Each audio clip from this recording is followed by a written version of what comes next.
आई जब भैया हम सिंगर करण कांचा सबसे पहले आप सभी के हाथ जोड़ के प्रणाम करतनी और बतावल चाहतनी कि उत्तर प्रदेश जिला जौनपुर के पूरे गांव में एगो पीपल के पेड़ में बाबा बजरंगबली के स्वरूप के दर्शन भइल बा और इस साक्षात दर्शन बा जेके जेके करे के बाद सबसे निवेदन बा प्रार्थना बा कि जेकरा के बाबा से आशीर्वाद लेवे के बा सबके दर्शन करे खातिर पुरेव गांव में बड़कू हनुमान जी के आश्रम पर दर्शन करे खातिर पहुंची जा।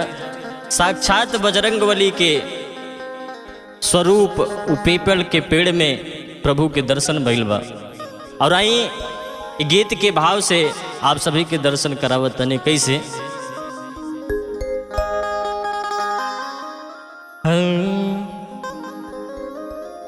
कि पीपरा के पेड़वा में और दिहले दर्शनमा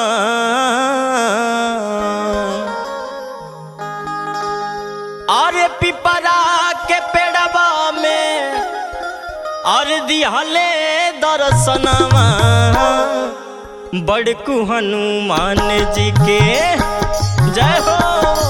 बड़कू हनुमान जी के नीक बाट धमामा बड़कू हनुमान जी के नीक बाट धमामा बड़कू हनुमान जी जिला जौनपुर गाँव पूरे वो बनमावा जिला जौनपुर गाँव पूरे वो बनमावा बड़कू हनुमान जी के जय हो।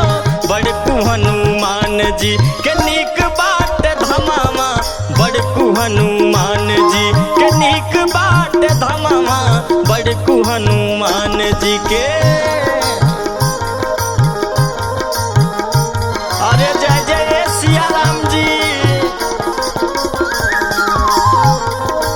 बारे बड़कू हनुमान जी हमरे कृष्णा भैया के ऊपर भी कृपा बनौले रहा प्रभु।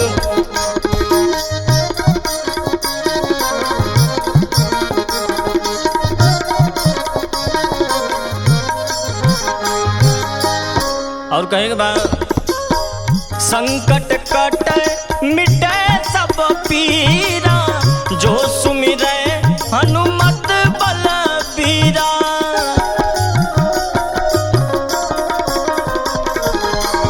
भूत पिचास निकट नहीं आवे बड़कू हनुमान जी के भजन जे सुनावे।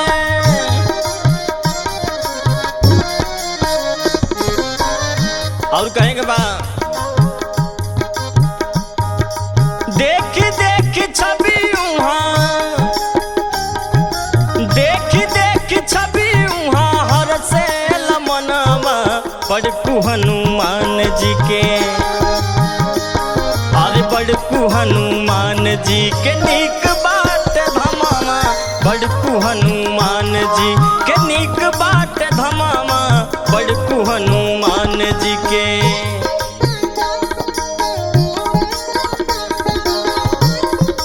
जय श्री राम जी।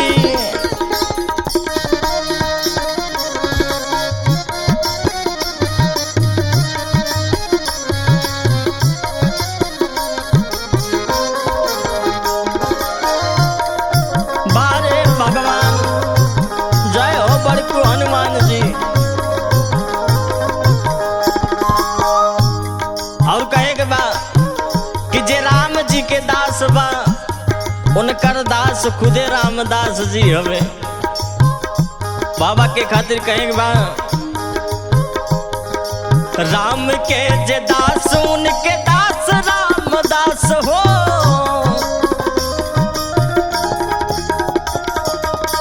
कि जे राम जी के दास बा राम के जे दास उनके दास रामदास हो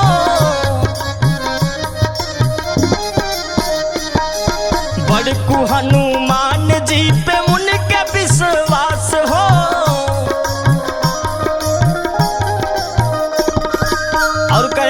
दरबार ऐसन बा कि जे भी दर्शन करे खातिर आइल बा सबके श्रद्धा पुराइल बा। और कहे बा जे भी आइल दरबार पे, जे भी आइल दर्शन के भयल सबके कमावा बड़कू हनुमान जी के। अरे बड़कू हनुमान जी के निक बाट धमावा, बड़कू हनुमान जी के निक बाट धमावा, बड़कू हनुमान जी। जिला जौनपुर गाँव, जिला जौनपुर गाँव पूरे वो बनमावा बड़कू हनुमान जी के। अरे बड़कू हनुमान जी के निक बाट धमावा, बड़कू हनुमान जी के निक बाट धमावा, बड़कू हनुमान जी के निक बाट धमावा, बड़कू हनुमान जी के निक बाट धमावा। पीपरा के पेड़वा में दिहल दारा सनावा, बड़कू हनुमान जी के, बड़कू हनुमान जी हे बड़कू हनुमान जी के। अरे निक बाट धमावा कि बड़कू हनुमान जी। जय जय सीताराम जी भैया लो।